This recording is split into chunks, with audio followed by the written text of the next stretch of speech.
জনতার অর্থ নষ্ট করার অভিযোগে এফআইআর দায়ের হলো কেজরির বিরুদ্ধে।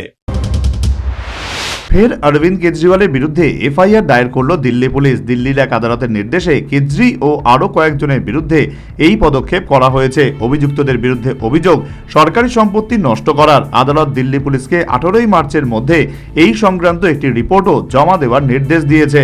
আবগারি দুর্নীতি মামলায় গত 21 মার্চ গ্রেফতার হয়েছিলেন দিল্লির মুখ্যমন্ত্রী। 6 মাস জেলবন্দি থাকার পর অবশেষে গত সেপ্টেম্বরে জামিন পান অরবিন্দ কেজরিওয়াল। তাকে জামিন দেয় সুপ্রিম কোর্ট। আবগারি দুর্নীতি মামলায় ইডির হাতে গ্রেফতার হয়েছিলেন আপ নেতা তথা দিল্লির প্রাক্তন মুখ্যমন্ত্রী। বর্তমানে এই মামলায় জামিনে রয়েছেন তিনি।